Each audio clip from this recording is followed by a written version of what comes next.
Progressive presents Get Pumped. Inspiration to help you do insurance stuff. Okay, time out. You're gonna let your budget be the boss of you? Take control with Progressive's Name Your Price tool. Tell us what you want to pay for car insurance, and we'll help you find options that fit your budget. Here's some music to get you pumped. Da-dong, da-dong, da-dong, da-dong, dang, dang. I hear your budget laughing at you. Oh, wait, that's just those kids laughing at me. Ignore them! Da-dong, da-dong, Progressive da-dong. Casualty Insurance Company and affiliates. Price and coverage match limited by state law. Will Saquon Barkley be a first-round pick tonight?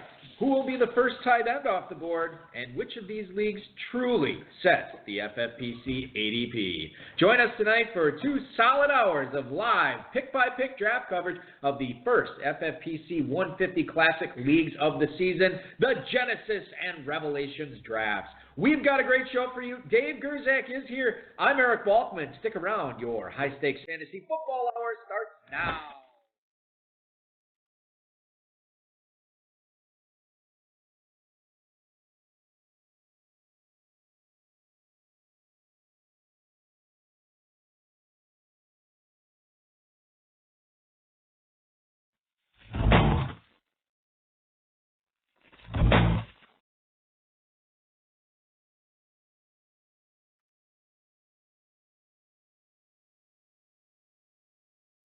Broadcast live and heard around the world, you are now listening to the most entertaining hour of radio on the planet.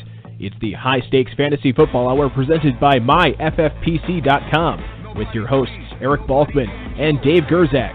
The High Stakes Fantasy Football Hour is your home for football analysis from the best fantasy players in the world. And now, because no one else was available, here are Eric Balkman and Dave Gerzak.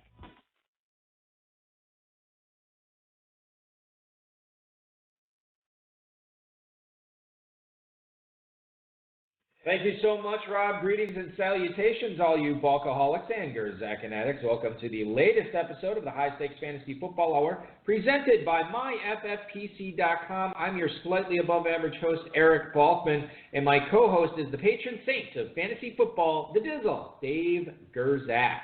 Coming up on tonight's show, we cover the first FFPC 150 Classic Draft of the season, live pick by pick. If you want to follow along with the draft boards, you can do so on our YouTube channel at youtube.com/highstakesfantasyfootball. Our producer and mutual friend Rob has already confirmed me that the feed is active and working. God bless technology that we don't have that snafu that we had last year. And I would say our audio engineer Bryce is hard at work tonight, but he's not. He's hard at work commissioning both these drafts, both the Genesis and Revelations drafts. And shout out to the chat room right now. Feel free to post any questions you might have in there. If you want to connect with us on Twitter, you can do so at HSFFHour, at Eric Balkman, at David Gerzak. Facebook.com/HSFFHour is where to get hold of us there. And, of course, if you want to call in and talk tonight, 347-426-3682. That's 347-GAME-OVA. You can also email the show at the inbox at highstakesfantasyfootball@gmail.com. If you have any questions for us, now is the time to send them in. We'll try to get to all the chat room questions, tweets, and emails later on in the show.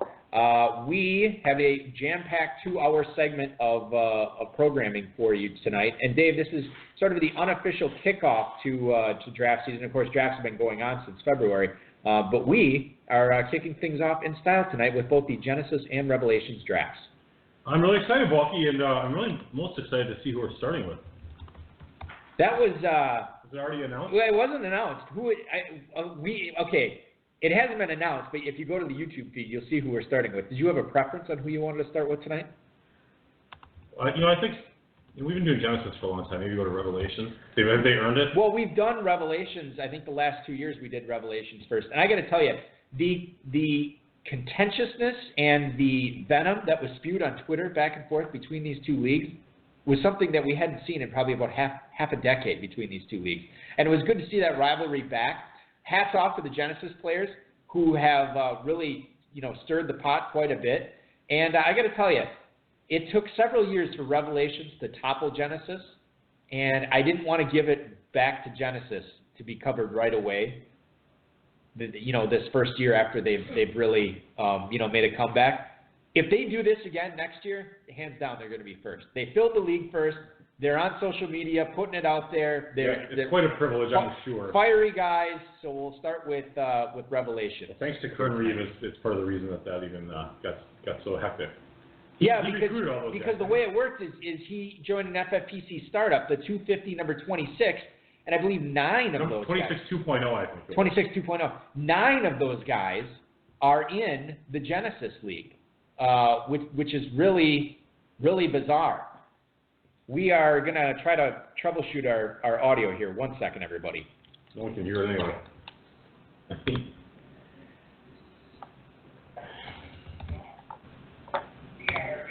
I can hear it.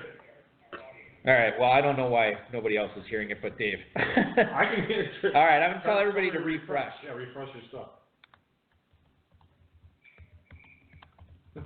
Okay, that said, so we just a couple of things up at the top of the show. I'm not going to drill this home too bad, but Football Guys Early Bird Promotion, get in now, free $35 FFPC teams. You can sign up at myffpc.com/footballguys. Main event Early Bird expires at the end of this month. Room discounts at Planet Hollywood, myffpc.com. We have best ball drafts and classics, really a lot of them going off this weekend. Of course, the Football Guys Players Championship kicking off this weekend, $2.1 million prize pool. $250,000 grand prize. Check that out. That's the earliest ever. Bryce will be commissioning starting tomorrow afternoon on Kentucky Derby Day, since you and I will be at the OTB, losing our life savings. Yeah, and, I'm very excited. Dynasty Startups kicking off this week. One final thing, Brian Valenti, former guest of the show. He was on the RotoViz High Stakes Lowdown this week at rotoviz.com/podcast. Oh. Very good, entertaining. It was a little bit of a longer show because we got into it. It's a heavy rookie draft show. So for all of you guys who play Dynasty, you'll want to listen to this. Brian's won I don't know how many FFPC Dynasty leagues. He's coming off a 1250 number 10 victory last year. So he knows this stuff, and he shared a lot of his knowledge. Changed the way I thought about a certain amount of players. So check that out, rotoviz.com. I might actually do that. Yeah, a lot of good stuff there. All right, so kicking things off tonight, I'm going to tell you who the lineup is in Revelations. Everybody, Dave, in Revelations has been on the show before, a guest on the show, except for Kevin Bassiker, who's drafting 4th. That's not for a lack of trying by me to try to get him on. Anyway. Is Kevin shy? Maybe he is. The Doughboys, owned by Peter St. Pierre, kicking things off with the 1 spot tonight. Kevin O'Connor, who is one of 2 players drafting in both Revelations and Genesis tonight at the same time. Is that even permitted? It is permitted. And he is drafting 2nd. Todd Hunter, team name 4-Packer, will be drafting in the 3rd hole. That's funny. Hitting cleanup is the aforementioned Kevin Bassiker. Codpiece be with you, owned by our buddy Hudson Kern-Reeves, drafting in the 5th spot. Larry Jilton's Rednecks in the 6th. And Biplab Mandel, the other guy who is drafting in both the Genesis and Revelations leagues tonight, he is drafting 7th. www.gerzakscodpiece.com, a fitting team name. Of course, you know him, you love him. Zubcap is drafting with that team in the 8th spot. Remove Codpiece for Reach Around. John Terry shifting away from his normal team name to go with the Remove Codpiece for Reach Around. Hitting 9th tonight. Vincent Staffolino's VC Staff at 10. He changes to Darth Vader Codpiece. Oh, Darth Vader Codpiece. Okay, that's to keep the Codpiece theme going. We're going to have to rename this league the Codpiece Revelation next year. Fantastic. Brian Olgin's Dude Platinum, of course, 11th. And your defending Revelations champion getting the shaft from the 12th spot. Ron Meyer, it's 2-Packer, picking out of the 12th spot. That's just fine. So there you go. That is that's what we're looking at here. Dave, do you have a draft board in front of you just so I can intelligently talk? I do, actually. Okay, perfect. So let's kick things off tonight. The first round is complete. We'll tell you what happened here. A lot of running backs, spoiler alert. Todd Gurley going to the Doughboys at 1. No surprise there. Le'Veon Bell at the 2 to Kevin O'Connor.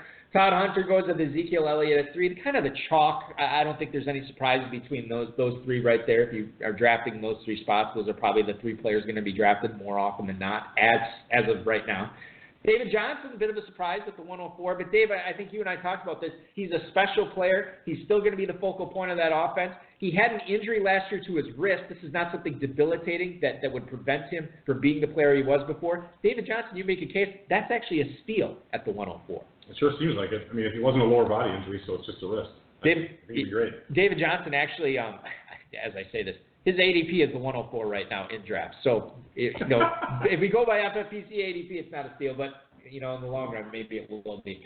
Let's talk about this next pick, Saquon Barkley. He goes to Codpiece be with you. Kern-Reeves taking him at the 105. Dave, is that something you would be capable of doing this year, taking Saquon Barkley, a rookie, And if you follow draft Twitter, there's plenty of people that say he wasn't even the best running back in the draft. Would you be able to take him at the 105 in a redraft league? I personally would probably not take him there. I mean, I need a little bit of experience, and so I think I'd probably look at a receiver or a different running back who's got experience. Barkley, you know, I go back to the fact that there's a 10-20% chance he's a bust. He runs a lot like Reggie Bush, where he's always trying to break stuff outside. A 230-pound Reggie Bush. Yeah, so he's always trying to break stuff outside. If they're loading up the box, which maybe they won't be able to do that, but you never know. If the offensive line's having problems, if he's having problems, if he can't pass protect, there's a lot of things that he has to learn to be an NFL player. It's going to an offense that offensive line isn't great, although it has been improved after the NFL draft. They did a good job. I believe they got Will Hernandez in the second round. I think that's who it was. It was a big-time guard that should help Saquon Barkley. So I don't know if I would be able to do it either, but we might be sitting here at the end of the year when Saquon Barkley is like number 2 or 3 running back and say, what a great pick for Kern. It's tough for me to judge someone who's much more well-educated than I am. Yeah, you know, and I'll say this. Of course, it is about insects, so I guess whatever. His ADP right now is the 107, and you're talking about an Ivy League professor that took him 2 spots ahead. He wasn't going to get him in the second round. If you wanted him, you got to get him there, and he did. Yeah, but he's been sitting in the Ivy League ivory tower for years and years and years. He finally comes out of there, and this is what he's doing. That's what he's doing. DeAndre Hopkins, the next pick to the Rednecks at the 106, and then the second receiver off the board, Antonio Brown to Biplab Mandel's Rainmaker. Dave, is Hopkins ahead of Antonio Brown this year for receivers for you right now? I mean, if you were married to taking a receiver at that 6th spot, is it Hopkins over Brown? I would still take Brown. You would still take Brown? He's been awesome for like forever. Yeah. Dalvin Cook, bit of a surprise here to www.gerzakscodpiece.com. I picked that up on GoDaddy. It's probably already taken. They're probably already selling cod pieces off there that they say were already worn by you. Cod pie, excuse me. Dalvin Cook there at the 108. So that's a bit of a surprising pick. He's coming off the ACL tear, Dave, and this is a guy who actually FFPC drafters haven't been taking him till the 203. I don't know if I would be able to take Cook there. I mean, he looked good in limited action last year, but that's what it was, limited action. They bring in Kirk Cousins. You would think the passing game is a little bit more prolific with him there, throwing to Thielen, throwing to Diggs, throwing to Rudolph, and what have you. So you look at Dalvin Cook there. I don't know if I would have done that. Yeah, he has to get back from the injury, so there's that you have to get past. And he still had such a limited amount of production. I totally agree with you, actually. I would have looked at Fournette, Hunt, McCaffrey, Kamara, all the guys that went after him. That's probably what I would have had. Leonard Fournette to Darth Vader codpiece. That's Vince Staffolino taking him there. So he's banking that big-time production, heavy workload of Leonard Fournette. Kareem Hunt right after that. Darth Vader codpiece is... Took Fournette. Hunt went at the 10. Okay, I must... Oh, that was John Terry. I screwed up. There's too many codpiece team names. Remove codpiece for reach around. Is Leonard Fournette. That's John Terry. Yeah. So he changed it to Darth Vader codpiece. I got it. Vince Staffolino then takes Kareem Hunt, the third sophomore running back to go right in a row. Odell Beckham falling all the way to the 111. I know you don't like Beckham from a dynasty standpoint, but getting Odell Beckham, Dave, here at the 111. I mean, I don't really dislike Beckham that much, but I just don't own him anywhere, so whatever. So. But you would own him at this spot. Yeah, yeah. I mean, that's, to me, that is a good pick right there. The new rejuvenated Eli Manning, or right. That's what they're trying to sell us at least? A rejuvenated running game, a rejuvenated offensive line. They have a rejuvenated offense and team in general there. So getting Beckham there, certainly. And, he had the bad injury last year. We'll have to see if he comes back from that. But, man, I would take that risk at 111. And then your boy, Christian McCaffrey. Two-Packer called it before the draft started. He would be taking Christian McCaffrey at the 112 or the 201, I guess, tonight. So he goes and at the 112 to complete the round. And that is 4 sophomore running backs for the first round. So, and no huge surprises there, I guess. Maybe Dalvin Cook a little bit, Saquon Barkley. But that is your first round of the Revelations draft tonight. I want to go to the phone lines right now and go to the 913 and take our first call tonight. What's up? Who are we talking to? You're on the air with Balky and Dave on the HSFF Hour. Hey, what's going on, fellas? This is NFL Style, John Walter. John Walter, listen, why are you calling in now? We're saving the best for last. We have Genesis coming up in the second hour. We want to talk about your draft, but we don't know, nobody knows what's going on in it right now. Well, I truly appreciate it, but I feel like, the Genesis has truly delivered so far early on, and that's just how we do it. I got to tell you, John, I was really impressed with the grassroots movement that was put on by you and your cohorts in Genesis. And I'll tell you this, if you guys do this again next year, I don't see how we can't keep you out of the top spot and maybe just dedicate all 2 hours to Genesis. It was all truly right, now impressive. you're just kissing up. I mean, that's the truth. I mean, you got to eventually just give in to the way it's doing it, and that's how it is. Genesis all the way, baby. All right. Genesis all the way. Hey, listen, when we get your draft up here, are you going to call us back? Yeah, I can. All right, perfect. Give us a call back. We want to talk to you as soon as your draft is up in about 45 minutes. Good luck until then, man. I'll talk to you in a little bit. Sounds good. Rookie's going fast. Rookies are going. I can't wait to see that. Rookie fever, Dave. It's something we got to fight for us dynasty players. Let's go to another noted dynasty player right here in the 920, the defending champion of the Revelations draft. Fun before he starts slurring. Yeah, two-packer, Ron Meyer. Welcome into the show, man. Hey, what's up, boys? How are you doing? I feel like you lubed up pretty good with some alcohol prior to the draft. Are you feeling good here as you enter round 4? Oh, that's what round we're in? I'm sitting here studying up on who we're going to pick in the Derby tomorrow. Yeah, well, that's the other thing. Two-packer will be joining us at the OTB in beautiful Green Bay, Oneida. The only thing I'm picking tomorrow is Sony Michel at the 103. Yeah, this is another thing, too. Dave may be taking Sony Michel at the 103 in one of their dynasty leagues. I'll be following that closely. And Ron just happens to have the 104 and has an affinity for Sony Michel. Yes, he does. Rookie. And yet you were stupid enough to not make trades, but that's okay, Meyer. We'll see what happens. Bulky, I just Rondo, let's talk at the end of round 3. I see that, and I want to talk about it, but let's start at the top of your team. Christian McCaffrey, you called your shot before the start of the show. You said you would be taking him, and you did. Why is Christian McCaffrey for you a slam dunk pick at the end of the first round? He catches passes. He's good. He's agile. He's got Norv Turner now. And I think he's just going to springboard in his sophomore season. I don't like really any of those other running backs other than Kamara after him.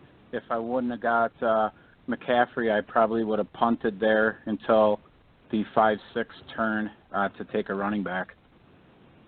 No Jonathan Stewart in Carolina, and Carolina did not use a high pick on a running back this year, so Christian McCaffrey is going to get all he can handle. And like you said, Norv Turner in that, running that offense, he should feature McCaffrey quite a bit. And Dave, what was he last year? Wasn't McCaffrey running back 8 last year? 8 or 9, depending upon if your season ended in 16. If you're doing 16 or 17, yeah. What you're doing. So I mean, he had an awesome season last year as a rookie. Only good things in store. And then you go receiver with your next 3 picks here, Ron. Michael Thomas, Allen Robinson, my quote-unquote boy, and then Stephon Diggs. So I don't, it's not zero RB, obviously, but you're getting on these high target pass catchers. Is that something that you typically would want to do regardless of where you're picking in the draft, or was this just a matter of like, okay, where I'm picking, these guys are probably going to fall to me. I'm going to hammer as much of them as I can at the 12th spot. Yeah, I think at the 12th spot, sitting at the end there, your draft is definitely different than sitting at the 1 or the 2 hole. Plus, in this league, with being, the first 13 weeks, it's a total points type of thing. So I want to get the guys that got a chance at are going to put up some really huge weeks instead of the lunch pail 12, 15 points a week. And I think those 3 guys got a chance at doing it. You didn't have the opportunity to do it because Adam Thielen was scooped up before you, but if you would have had the choice between Thielen and Diggs, would you have taken Thielen or would you have stuck with Diggs? I would have took Diggs. I prefer him over slow white guys. Look, Thielen is not that slow. He is still white, however. Meyer, did you try to? I would have took Thielen probably middle of round 4. I think that's a little bit of a reach for Thielen, but that's just me. What do I know about the league last year? Exactly. Yes, I'm not going to talk smack to the king for sure. Listen, you didn't you have Adam Thielen in one of our dynasty leagues, or did you just trade for him or trade him away? I can't remember how that worked, but I know there was a trade involving you and Thielen, right? Yeah, and me. Oh, and you? Yeah, remember that? Yeah, I want to say it was like the 111 Thielen next year's that crazy like that. It was something like that, yeah. I got you. I offered it too. I was happy to have it, but I'm still not too happy I gave up that much for him. That was like last year when he could have even gotten it for like a late first. I just overpaid. 4 tight ends off the board thus far, the big 3, and then of course Evan Engram. Ron, are you looking at snaking a tight end here coming up in the 5th and 6th, or are you going to still keep stacking those backs and wideouts? Oh God, boy! Now the way the tight ends are sitting there, I might punt this next round on a tight end, but then come back and slam 2 of them the round after, depending on how things go. Or I'm gonna maybe wait till around 12 to 14 and just start dumpster diving for ones and see if I can hit some lightning in a bottle on one. You have the Gerzak strategy of taking those 3 tight ends, in like the mid rounds and hoping to hit on one. That's certainly a viable strategy. That's available to you at this point. We'll see what happens. Since you are the reigning champion, Ron Meyer, 2-Packer, at 2-Packer on Twitter, I'm going to give you the opportunity to say whatever you want about whoever you want here. You have 30 seconds, and this will be unedited. By the way, thank you for your write-ups every year. Uncensored. Yeah, you can always, but before I put you on the clock here, you can always check out Ron's Revelation recap weekly at the FFPC message boards. If I see it on Twitter, I usually retweet it. I know the FFPC Twitter account usually retweets it out. HSFF Hour does on occasion as well. Great stuff there. And Ron, it's also available on GerzakCodpiece.com. GerzakCodpiece.com. It's a separate section. And not in the shopping area. Right. And you'll actually be you won't have to wait till the season starts. You can actually read the Revelation draft recap, which I assume, since we'll be in the off-track betting room tomorrow, Ron, you're not going to write it up then, but it'll probably be out sometime this week, right? Yeah, that'll be up on Sunday. I already posted in the draft chat room that it'll be up on Sunday. Up on Sunday. Okay, is there anything that you would like to say now that the unofficial mascot / foil of the High Stakes Fantasy Football Hour, is there anything you'd like to say to the listeners? I'd just like to start off by thanking Jameson for sponsoring this year's Revelations League. We make the ADP. The FFPC is damn lucky to have us draft tonight so that they can kick off the football draft tomorrow. So all the lucky listeners tonight and tomorrow morning will be able to know who they should start drafting in the Football Guys Championship. And I'd like to just give out a shout-out to the Genesis group. They're a bunch of donkeys, but they are trying to make a comeback this year. It won't happen, but we do appreciate their efforts. Ron, I appreciate it. A lot of great stuff there. All right. Rest up. We got a big day. We got a big day in front of us tomorrow. All right, see you in 12 hours. Ron Meyer, ladies and gentlemen, 2-Packer, the Revelations champ. We will see him in 12 hours on our way up to Green Bay. I'm telling you, this rivalry, Genesis and Revelation, it's coming back. It's healthy. It's great, and I can't wait to follow it as the season goes on and as the years go on. Let's go back to the draft, Dave. We talked about the first round of Revelations. Get into the second round. We already know 2-Packer took Michael Thomas at the 201. His real-life teammate, Alvin Kamara, goes at the 202. That's 5 straight sophomore running backs here. That is broken by Melvin Gordon, going to Vince Staffolino at the 203. Julio Jones falls to the 204 this year to John Terry. Keenan Allen right after that. You had the opportunity, by the way, Keenan Allen going to www.GerzakCodpiece.com. That's cap. Julio Jones or Keenan Allen? If you had the opportunity, which one are you taking first in redraft this year? Man, that's a really good question. Yeah, it's interesting. That's why I asked it to you. This is what we call compelling radio. I might take Keenan Allen, actually. Over Julio Jones? Yeah, Julio just bugs me. Are you? Calvin Ridley. I was just going to ask you. Emerge as the red zone threat because Julio just doesn't catch those touchdowns. He doesn't catch touchdowns. I mean, I think he caught a couple late in the season, so maybe he was trying to reemerge. But historically, he just doesn't get those. What is Julio Jones? 6'2", 6'3"? I think he's like 6'4", 235. 6'4", 235. Calvin Ridley, what? 5'11", 190. I think he's like 6 foot 190. Clearly, you want to very lean guy. Clearly, you want to throw to the lean, skinny guy in the red zone, right? Well, actually, Matt Waldman, I think, was comparing. I think it was Matt Waldman was comparing Ridley to like a Roddy White in that same type of offense. And he spoke about how Roddy White was very productive as well. Even when Tony Gonzalez was there, Roddy White was productive. So, if only we can get Austin Hooper going. don't think that's going to happen. I'm not going to hold my breath. I'm coming around a little bit on Ridley actually in Dynasty. Not that that's what we're here to talk about, but I think that maybe whether it's year 1, year 2, year 3, but some prominent people like Ridley, so there's a reason for it. Year 3, he might be retired given his age. Mike Evans. Mike Evans goes to Biplab Mandel at the 206, then followed by Devontae Adams to Larry Jilton. So he starts off receiver, and then 3 straight tight ends, Dave, go Travis Kelce to Codpiece. Kern Reed. Okay, Kern Reed, Codpiece be with you. Travis Kelce, Rob Gronkowski to Kobe's crew, that's Kevin Basker, and then Zach Ertz to 4 Packer. Is that the order that you would have your tight ends this year? Kelce, Gronk, Ertz? I think that's how I would have them right now. Well, now that I know that Gronk's playing, I put Gronk ahead of Kelce. I mean, I like Kelce and everything. I have him in a bunch of dynasty leagues, but I still have Gronk ahead of him. FFPC players still taking Kelce ahead of Gronk. I think I'm with them on that. So I'm officially not. You are officially I'm back on the Gronk. Dallas Goedert gets drafted by Philly. Are you bumping Zach Ertz down a little bit, knowing that Goddard is looming on that offense? I've never really drafted Zach Ertz that much, so I don't really have a great experience in enjoying his production. I know it's been good. Yeah. A little bit, maybe. I like Goddard a lot, actually. He's got huge hands, fantastic, catch radius. He can catch the ball really well. They say he's like the Larry Fitzgerald of tight end. Really? So it really sucks that he went to Philadelphia from a dynasty perspective. So he's got to take maybe a little bit of something, but I think Ertz will still produce. I mean, he's the veteran. He's still a rookie tight end. Kevin O'Connor takes LeSean McCoy, and Devontae Freeman goes to Peter St. Pierre to round out. I'm a little nervous about Devontae Freeman. He's still not fully recovered from that injury. I am too. And another guy I'm even more nervous for, not necessarily because of injury, but that offense, LeSean McCoy, dude. This year, you have maybe Josh Allen running things at some point. Their O-line is gone from bad to worse. Right? They lost a player to retirement. They lost some to free agency. I think they traded one of them too, if I remember correctly. Zay Jones looks like a mess. We don't know what Kelvin Benjamin looks like a mess. That offense is in shambles, man.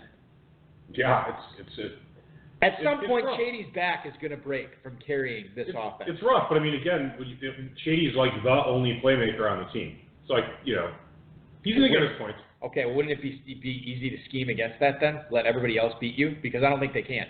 I hear you. Yeah. Shady puts up a lot of points. He does put up a lot of points, and that's why he's still a second-round pick. That's why he's a superstar. He really is. He's a fantastic player. It's too bad his career would be nice if it would have been on a team where he won a couple of Super Bowls. 9 running backs in the first round, only 4 in the second, but that's still 13 running backs off the board, Dave, and only 2 teams failed to draft a running back in the first 2 rounds. Is this going to be sort of the norm that you as you look into your Gerzak codpiece crystal ball? Is this something that we're going to see this season with everybody trying to get at least 1 running back in the first 2 rounds? Yeah, running backs, because the first round is dominated by running backs. You get 8 or 9 going. There's only 3 or 4 other teams that have to grab one, so it's not that hard to really end up that way. Shane Hallam says he doesn't think Dallas Goedert hurt Zach Ertz in redraft. Well, I appreciate it. Shane's a smart guy. Yeah, he is. At Shane P. Hallam on Twitter. AJ Green. You know why he's smart? He uses his middle initial. He uses the middle initial. Makes him seem smarter. Several times. We can't talk about Shane Hallam on this show without you bringing up the middle initial. I use David A. Gerzak now. Maybe it's inspired by Shane. I'm not sure. Well, AJ Green is the first pick of the 3rd round. That's followed different, by Tyreek Hill. I understand. It was a joke and a poor segue. Tyreek Hill to Kevin O'Connor at the 302. Why the hell can't Tyreek Hill get any love? This is a guy that was going right around there last year, it seemed like, and now and then he has the big blow-up season, and he's still going in the same spot. He is the 1, 2, 3, 4, 5, 6, 7, 8, 9, 10th receiver off the board. Does that feel right to you? I don't know if it feels right to me. Yeah, it really doesn't. I mean, with the tight end premium, you get the tight ends pushed up, and then Hill has a little bit more uncertainty. He has Patrick Mahomes, the first-year starter. Sammy Watkins there now. Sammy Watkins come on board, so there's a little concern about how many mouths to feed, and I don't know. I don't think it's a terrible spot for. I think it's kind of all right. I think you penalize him just a tad. But Kevin O'Connor already had 2 running backs on his team, so he probably wasn't going to running back again there. He gets that 1 receiver there, so maybe that was more of a team need pick at that point. But spoiler alert, he went heavy running backs after that. We'll get to that in a second. Following the coach, I mean, going back to Tyreek Hill. Following the coaching though, I mean, they love Mahomes. I mean, they think he's fantastic. He's got a rocket arm, so it really fits with Hill and his game a lot. Let's go to the 303 pick. The anti-free world, I guess is what it would be. Mark Ingram, the 303 to 4-Packer, followed by Joe Mixon to Kevin Bassiker. What do you make of the Mixon pick, Dave? Because he kind of underwhelmed after we expected big things his rookie year. I didn't expect. Anyway. You didn't expect big things from him last year? I didn't like Mixon. Okay. Do you like him this year? No. Say at the 304. You don't like him again. I don't know. I mean, Is it because of the Cincinnati? He averaged 3.8 yards per carry last year. All these people think he's going to break out and be awesome, and maybe he will. Okay. But he hasn't really done anything in the NFL. Right. So if you don't, if you're supposed to be such a great player, why aren't you making great plays? So we'll see what happens. Do you? The offensive line is supposedly improved, so we'll see. Do you see a high probability of him just repeating his numbers from last year then? I think they have to go up it to some extent. Okay. I mean, he didn't get enough playing time really. And they got rid of Jeremy Hill, so there's. I feel like he was like a 4th-round pick last year, so maybe this would make sense if he was a 4th-rounder. People expecting a jump, he'd go in the early 3rd. He will do better, I'm sure. Okay. Adam Thielen, we already talked about him. He goes to Kern Reeve at the 305. Jerick McKinnon, all the way up to the mid-3rd round. That's Rednecks taking him as their number 1 running back there, Dave. It feels really weird to talk about Jerick McKinnon as a 3rd-round pick, given he's been in the league for so many years now. But, hey, welcome to the big time, Jerick McKinnon. You are slotted for a big-time 2018 season with Kyle Shanahan, with Jimmy Garoppolo as the lead running back there. And Dave, they didn't use a terribly high pick on a running back in the draft. Joe Williams might not make the team. This is the J-Mac Show faux show.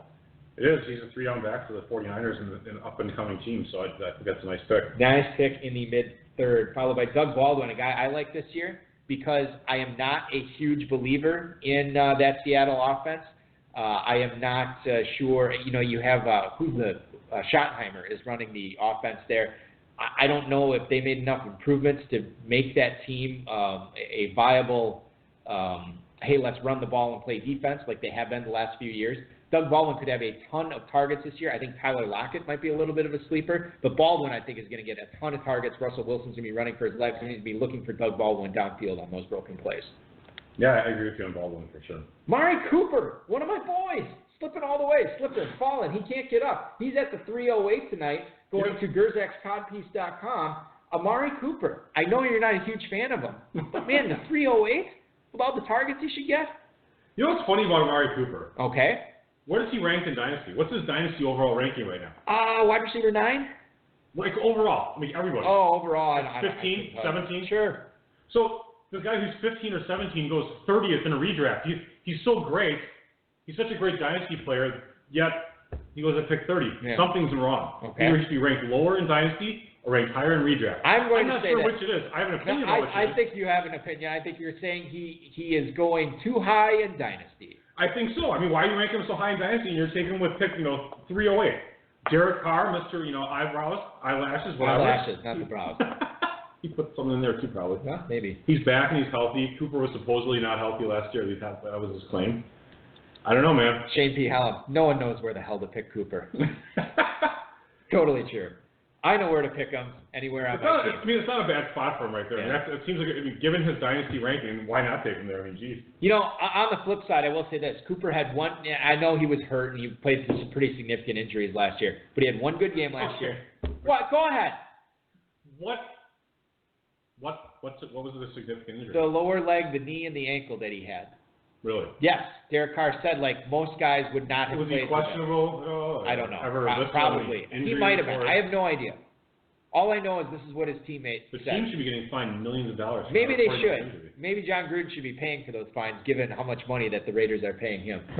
Amari Cooper, okay, so I said that, and I will say this. I think Jordy Nelson's done, but the fact that they brought him on, he's there, and they just traded for Martavis Bryant as well. So, I mean, there will be, battles for touches there. John Gruden's already said that the offense is going to run through Cooper. I tend to believe him on that. T.Y. Hilton goes right after that to Darth Vader Codpiece. Evan Ingram, the 4th tight end, off the board to Vincent Stafolino. That feels like a steal. Doesn't it? I don't know. I mean, not sure what to think about Ingram this year. Fantastic rookie season. Marshall's gone. ODB is back. Okay, well, Marshall was mostly gone last year. Whatever. Odell Beckham missed basically the whole season. But Ingram is now, a second-year player. He's expected to become a better player, advance, work on route running. You have Saquon Barkley there too. Yeah, I get it. I don't know. I just for tight end premium league 310, Evan Ingram, I'll take him. Okay. Jordan, he's still upside from what he did last year. Last year he was great. I get it. I just feel like the talent that is going to be in that offense this year, projected, if these guys stay healthy with Barkley and Beckham, it's Sterling Shepard, by the way, missed some time last year too. There's a couple of games where Evan Ingram was really like the only guy left that they could throw. No, seriously. The guys were being signed up to other teams' practice squads and coming in, and that's who Eli Manning was throwing to. It was ridiculous. So I don't know. Making stuff up. Color me skeptical on Evan Ingram. Do you want to put something on the board here? Tight end 5 last year. Sure. Yeah, I know he had a boss. I'm not arguing that he wasn't awesome. All right. So what are we putting on? I don't know. I'm kind of gauging how good you think. You think Evan Ingram was a good pick at the 310. Now, how do we quantify that and do it? I got 5 on it. I'm not sure. I don't know either. I guess we'll have to come back. Moving on. I really want to do this because I feel like it's a win for me. Jordan Howard at the 311. Allen Robinson completing the third round. Let me interrupt you. Sorry about that. Go ahead.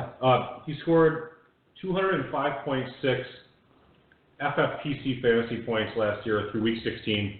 I will wager $5 that he exceeds that total. That's a pretty nice bet for you, probably. Yeah, I agree. It is. So he has to exceed how much? 205.6 fantasy points. That's FF. Are you sure that's FFPC score? Yeah, it's in the Dynasty League that Meyer and I are in tomorrow. That's FFPC score. Tight end premium. Okay. Yeah. All right. So I got 5 on Evan Ingram scoring fewer than 205.6 points in weeks 1 to 16 in 2018. And I will have 5 on more than. I got 5 on. Or would it be greater than? What's the better way to say it? Greater than? Greater than, I think. I think it's greater than. So, all right. Good job, Eric.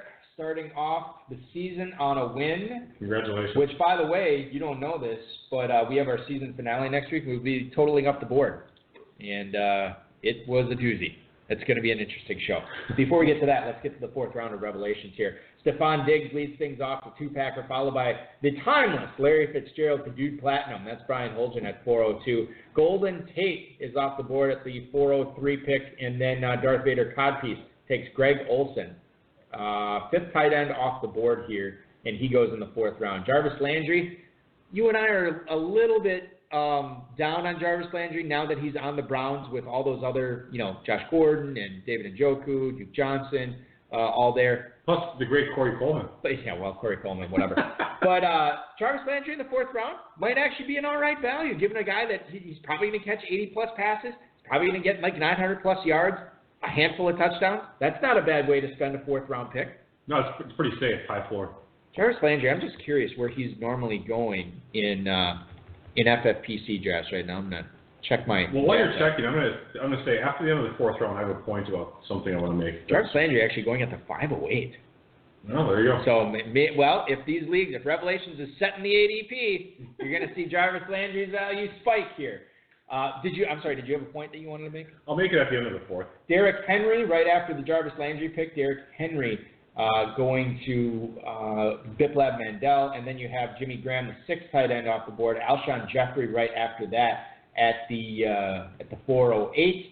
409 pick is Demaryius Thomas, is the first receiver drafted by Kobe's crew. Kenyon Drake all the way up to the 410, followed by Jay Ajayi to Kevin O'Connor at the 411. Yeah, and then Julian Edelman completing things at 412. What do you make of Julian Edelman this year? Coming off that ACL, he didn't play at all last year. He's got an aging Tom Brady throwing to him. He himself is aging. Gronk is back.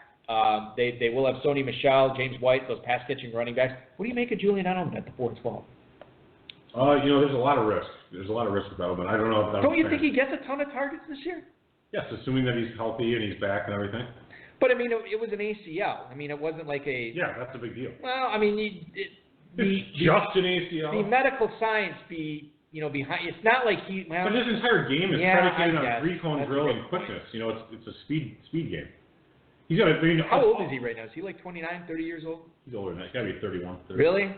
32. Yeah. Okay. I mean, look. I'll look while we were looking. Well, you looked at Julian Edelman is the 2nd receiver drafted by Peter St. Pierre, and he's that 31 turns 32 on May 22nd. Okay, so he will be 32 shortly here. He'll be 32 before he hits week 1 of the NFL season. I'm just counting up here briefly how many receivers we have off the board. Well, while you're doing that, I'm noticing how many rookie running backs in what is known, again, going back to Matt Waldman, as the best running back class he has ever scouted, the best rookie running back class he's ever scouted. We still, after 48 picks, have only one rookie running back off the board. I think that's really interesting because there's a ton of rookie running back value that I think that the people that are playing dynasty leagues are going to scoop up because these guys are well aware of where these rookies are going in dynasty drafts. They know where these guys are, where they're going to, if they're going to get playing time or not. I think there's a lot of value coming up. We always talk about battling rookie fever at this time of the year, and it's kind of twofold. You don't want to overpay for rookie dynasty picks, and you don't want to move rookies up your redraft board unfairly. And we've talked with a lot of dynasty high-stakes players. Sometimes it's difficult to get out of that mode. These guys having no problem getting out of that mode tonight. Saquon Barkley, the only rookie off the board. Dave, in the first 4 rounds, 22 receivers, 20 running backs, and 6 tight ends. Does that seem about right to you, that running backs and receivers would be that evenly split? I would expect a few more backs, a few less receivers. Really? Okay. A few more. If it was best ball, it'd be a lot more running backs because it's best ball. Okay, so that is the 4th round, and let's get to the 5th round. The zero, RB theory has gone away. And apparently it faded. We talked about a lack of rookies. Well, get used to the rookies here in this round. We have the 501, Calvin Ridley, goes to the Doughboys. Rashad Penny, the 4th running back drafted by Kevin O'Connor. And if you are it's a great pick. Not used to this format, you can start 4 running backs in the FFPC scoring. So Penny goes at the 502 here. Dave, his ADP right now in FFPC. Are you using a dated ADP? What? Are you using a dated ADP? It's since the NFL draft. Okay. So right. not too dated. That's pretty good. 406. That's nice value. Nice value. Talk about why you like that pick at the 502. Well, just recently, the coaching staff for Seattle was like, we consider Penny a 3-down back. He was the 2nd running back drafted. He was not in the best conference. He played against not the best competition. The average, I think, 7.9 yards per carry. That's ridiculous. The statistics are unbelievable. A 3-down back, he's actually pretty piss poor at pass protection, which is funny that they consider him a 3-down back, so he's going to have to work on that in training camp. Does that matter, though, when a team comes out and says that we view him as a 3rd-down back? Does it matter that his pass pro is bad? Especially when you consider, especially when you consider, by the way, and not to interrupt you because I'll let you make your point, you have a hyper-mobile quarterback in Russell Wilson there. It's not like he's protecting Tom Brady or Ben Roethlisberger, somebody who's not very mobile, okay? And so when you have the coaching staff already saying that maybe he could just get better out of the field and he's going to be out there all 3 downs.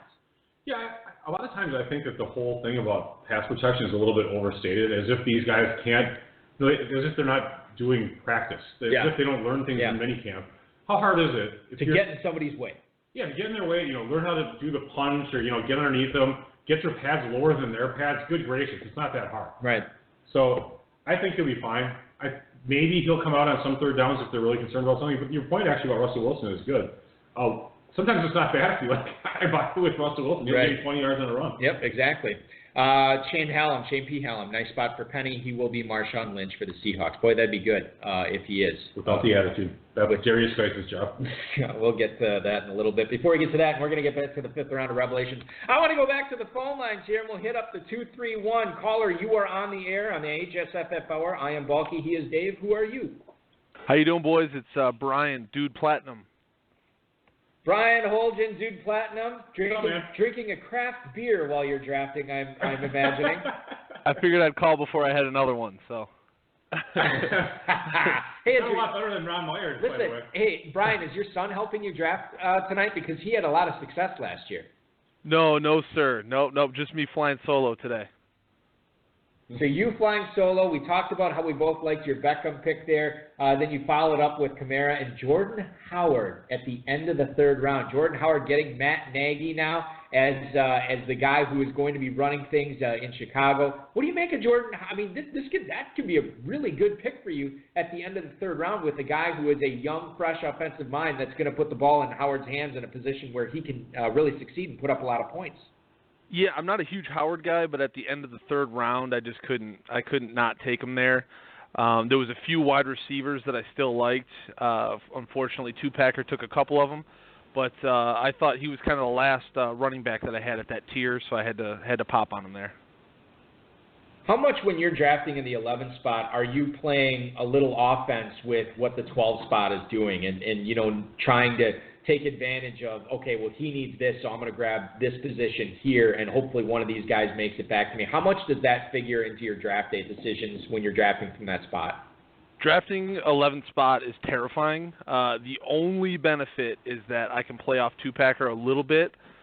To be honest, he did surprise me by taking McCaffrey there in the first round. I was hoping he was going to be there in the second for me, but yeah, I mean, it definitely helps being on the turn there. I can see kind of what he needs and what I think I can let him take. He did surprise me with Allen Robinson, Stephon Diggs back to back there. I thought for sure he might have went tight end running back, but like I said, I still had a few wide receivers I could take. So.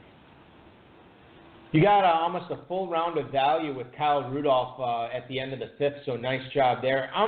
Let's talk about your Lamar Miller pick in the 6th round because there's a scuttlebutt. Even though Deontay Foreman is coming off that torn Achilles, a lot of people saying that he might actually take over that Houston job this year. But obviously, you don't see that happening right away. You think Lamar Miller is going to get the job done as your number 3 running back? Lamar Miller was a reach for sure. I should have went Marvin Jones. That's who I was thinking about taking. I thought there was a chance Lamar Miller might come back to me. Without giving too much strategy away, that's probably the last running back I'm going to take for a while. I thought Lamar Miller did really well with Deshaun Watson as the quarterback. I'm hoping Deshaun comes back and he's ready to go at the start of the season. And I think Lamar Miller is going to return good value in the 6th. I wouldn't be surprised if he might move up into the 4th, 5th by the time the season comes around. So I'm happy to get him as my running back 3 in the 6th round, and I can shut it down and start focusing on wide receivers, tight ends, that type of thing. San Francisco was on a tear at the end of last season, and that tear coincided with Jimmy Garoppolo really looking fantastic at the quarterback position. Now, his main guy that he was throwing to is Marquise Goodwin, but a lot of that was because Pierre Garçon had already been shelved on IR.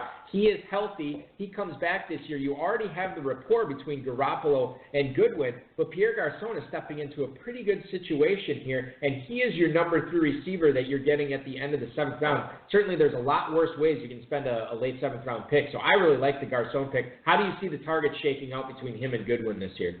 I like Garçon a lot. I don't often take guys that broke their neck the year before, but I think he's going to get a lot of targets. I thought about coupling him with Garoppolo in the 8th, but I just couldn't pull the trigger there. I went with Cam just because he gets the rushing yards, the rushing touchdowns. But yeah, I do like Garçon again. I was taking him last year a little bit higher than where I just got him now.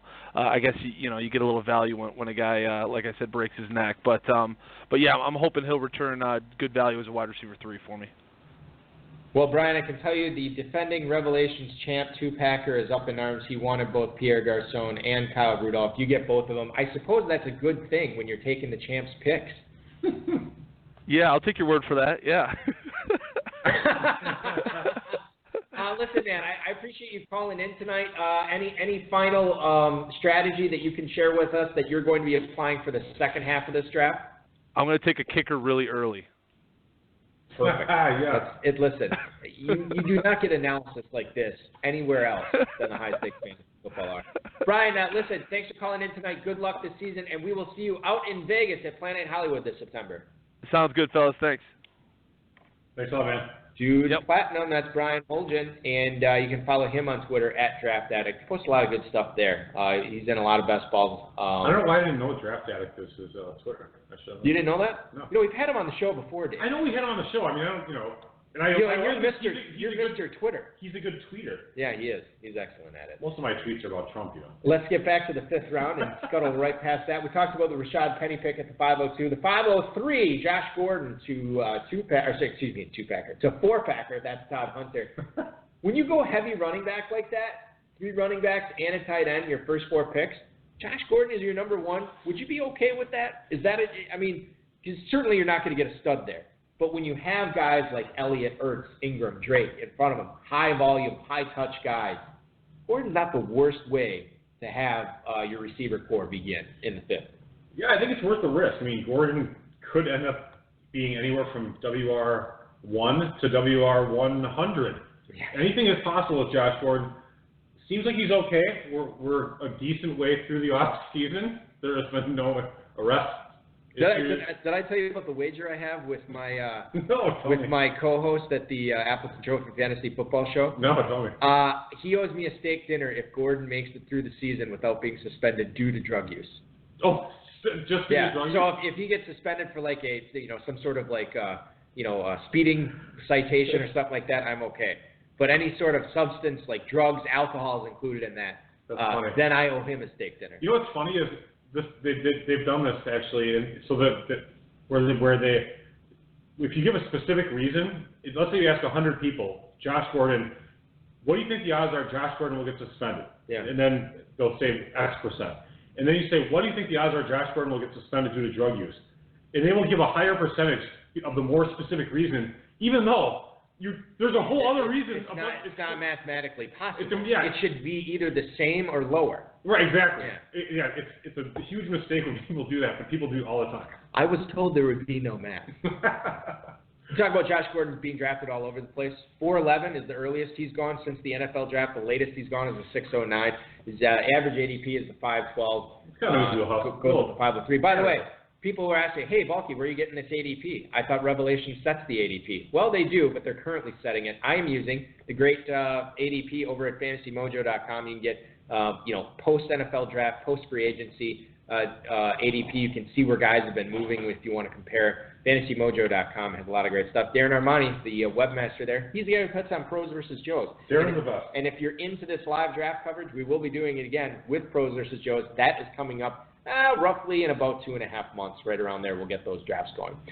Let's get the fifth round back to it here after the Josh Gordon pick. Hunter Henry, Dave. I'm really liking him now that I know the Chargers will not be re-signing Antonio Gates. He goes at the 504 here, and his ADP is normally at the 406. 504, by the way, is the latest he has gone in any FFPC draft thus far.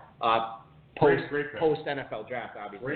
Love it there. And honestly, Kobe's crew, that's Kevin Basker. He already had Gronk, but, man, I'd be all over Hunter Henry at that spot, even already having the tight end. Yeah, I love it. I love Hunter Henry. He's great. Brandon Cooks, your quasi-boy, goes at the 504 to Kern Reed. That's a tad early, I think, for ADP. A guy who was his teammate in New England last year who also moved on, the newest Tennessee Titan running back. Dion Lewis at the 506 is the number 2 running back to Larry Jilton's Rednecks. Your favorite NFL player of all time, Darius Geis, goes to Biplab Mandel. That's still a solid pick. The Rainmaker at the 507.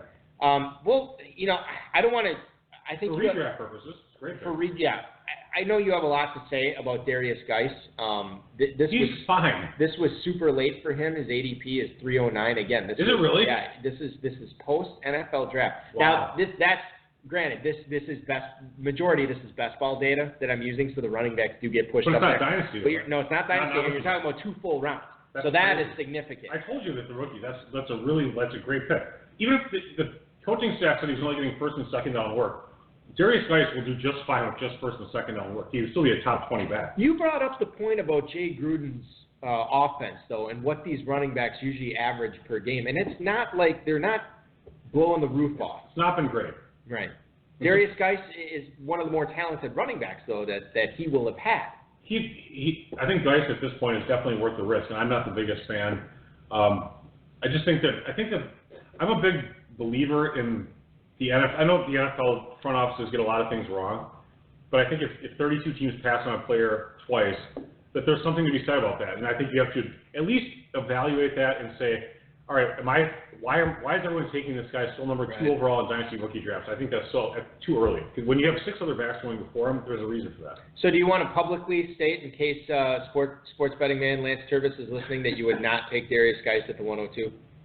I would not take him at the 102, and I'm not taking him at the 103. I already made a trade with him, and even though my team name is Darius Geis, #1 fan. Have you made a decision on that? I don't think you have you? You've made a temporary decision. There's a running back that's coming up that just got taken that I'm interested in. All right, perfect. We'll want to get into more of that later on. Let's finish off this 5th round. My guy, Corey Davis, goes to Gerzak'sCodpiece.com here at the 508. I love that. Juju Smith-Schuster to John Terry at the 509, followed by a pair of tight ends, Delaney Walker to Vince Staffolino.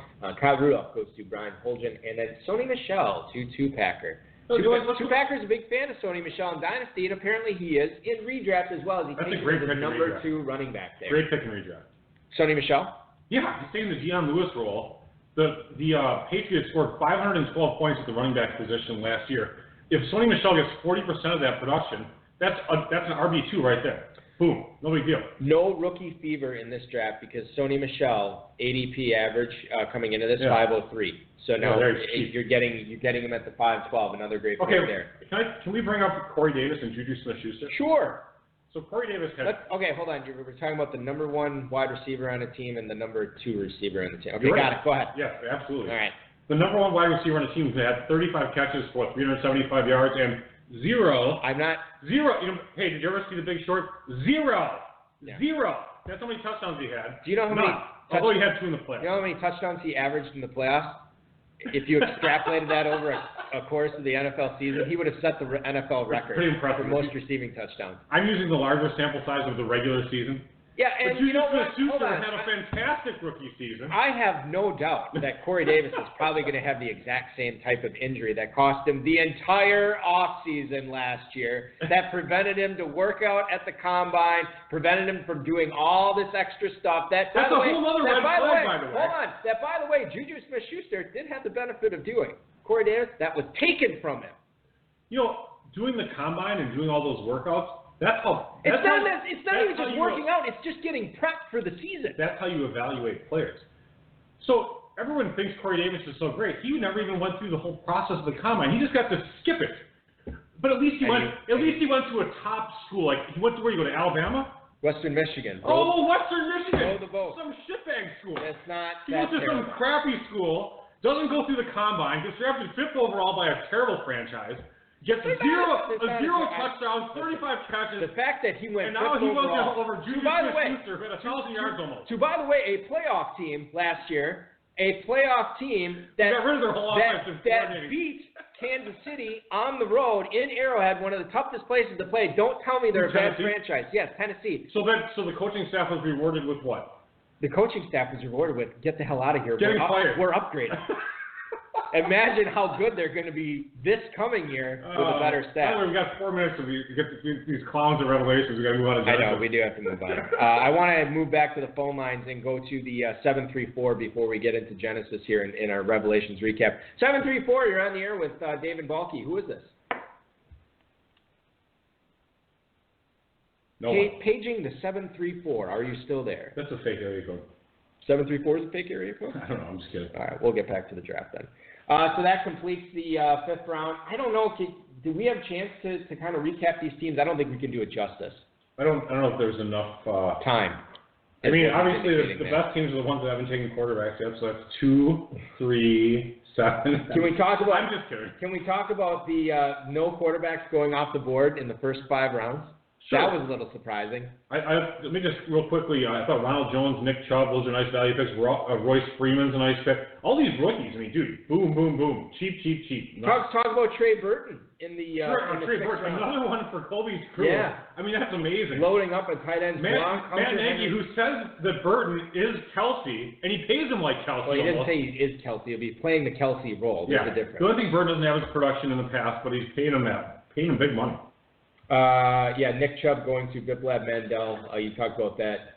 Darius Geis and then Biplab was his pick in the 5th, so he goes back-to-back rookie running back. And BIP is really smart. He takes Carlos Hyde 2 rounds later, so he locks up the first and second down running game. At least he doesn't have Duke Johnson, but that's fine.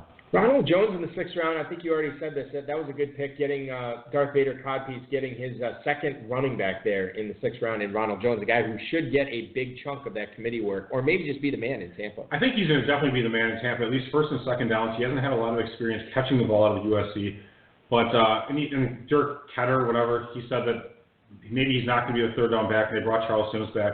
But Jones is an explosive back. Charles Sims is not, so we'll see what happens. All right, so here's what I want to do. I want to briefly take you through the 6th round here, since we just touched on it. I'm not going to tell you who went where. I'm just going to read off the picks for the 6th round. Here's how it went. Aaron Rodgers, Lamar Miller, Russell Wilson, Ronald Jones, Jack Doyle, Nick Chubb, and then Deshaun Watson, Alex Collins, Trey Burton, we already mentioned, Sammy Watkins, Devin Funchess, Jordan Reed. finish off the round. Kerryon Johnson, too, in the 7th was nice. Yeah, and Royce Freeman also going in the 7th round. So now we're seeing more of the rookie picks there. I don't want to get too in-depth in the 7th round because what I'm going to do right now, how are you seeing this draft? Are you watching it on YouTube or are you watching it on the draft board. On FFPC? Yeah. Okay. Here's what I want you to do.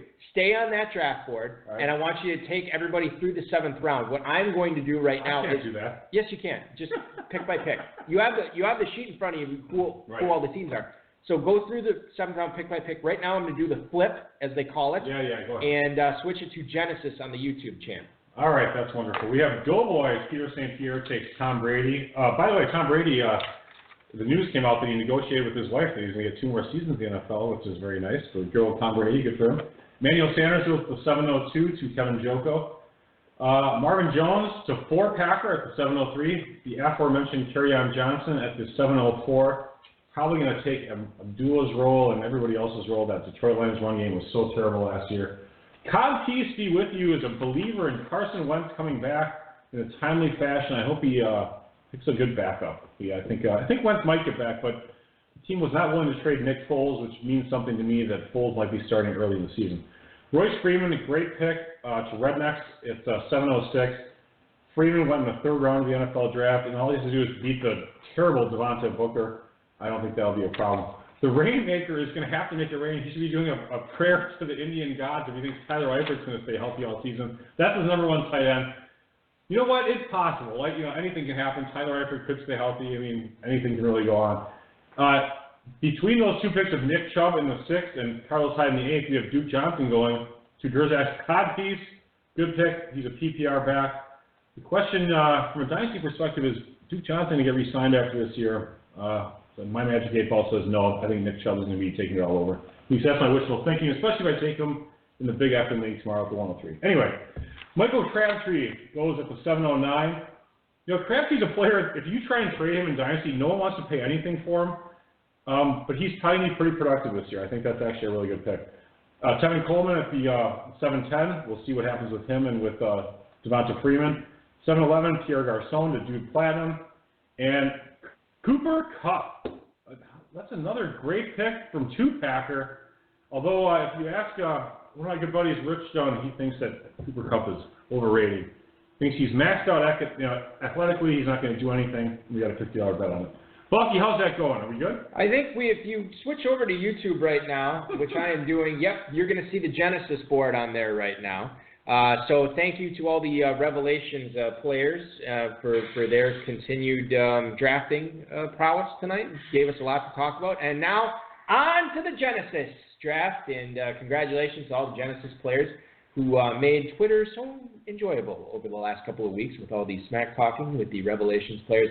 You guys brought it, and here's your reward. We're going to go through your draft right now. Now, here's what I'm going to do. I'm going to tell you who's drafting where for Genesis. Greg McLean is teabag for 2, picking at the 1 spot. Jake Belike, Spree at last is his team at picking out of the 2 spot. And I apologize if I butcher your names. I'm very sorry. Dustin Hadjic, the Stone Cold Beast, picking at the 103. Clint Ostermiller's Rocky Mountain Metalytics is the 4th team tonight. Todd Aaron, guy we've had on the show before. Mad Genius of Fantasy Football is at the 5 spot. Lob 4, that's Stuart Keene, and he's picking out of the 6 hole.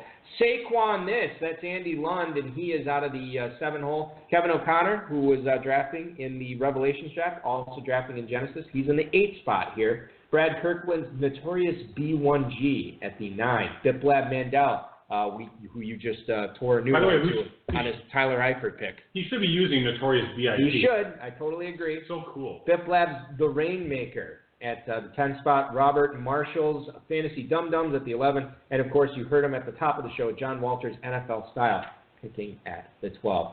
The way I want to do this to maximize listener and viewer enjoyment, Dave, is to pick up where we left off in Revelations with Genesis. So I think we'll start off with the 7th round. I know you went through the 7th round. Pick up with the 7th round and talk about that. In Genesis? Yeah. Or do you want to start off with talking about the same players again? I don't know. Wouldn't that make more? I think we normally. I think normally we pick it up, wherever we left off. All right, so that's go ahead. kind of like what I would like to do. Okay.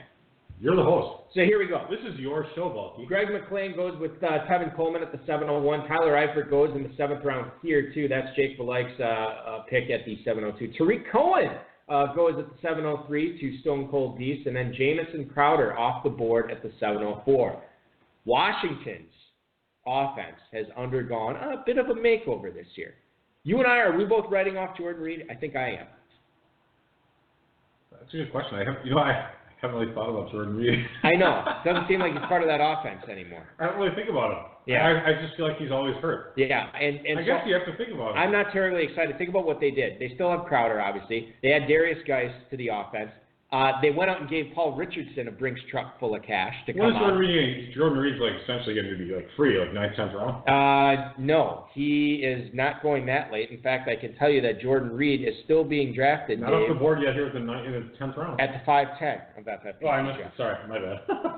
I guess not in this draft. I guess I'm not going to. He went to 502. He went to 502. I guess I'm not going to. 5'10" is ADP. I'm not very excited about Jordan Reed this year, I'll tell you that. But I'll tell you this, Jake Belike getting Jordan Reed and Tyler Eifert and Eric Ebron for 3 picks in 9 rounds. Probably not the way I would have gone, but man, if 1 or 2 of those guys pan out, that could be very, very good in a tight end premium league. Well, the problem is that you take 3 guys with various issues, whether it's hands or injuries, and then you have to spend 3 rounds of draft capital on those 3 players. He did get Josh Doxson just now, just going off the board in the 10th round. So you would think that with Reed and Doxson, there is some fantasy value there in Washington. Well, you don't like it? I've never been a Josh Doxson fan, so. Okay, well, my point about this, the whole thing started with Jamison Crowder going to Rocky Mountain Metalytics, and the reason I wanted to bring it up is because Crowder seems like the constant guy that you can count on in this offense. I don't know if I can count on anybody else. Except for last year through 9 weeks. Crowder is like nothing. But if you look at where he finished, it wasn't bad. He really came on when teams needed him. He did come on, yes. Okay, so I like Crowder. I do too. 7th round. Fine with Crowder. No.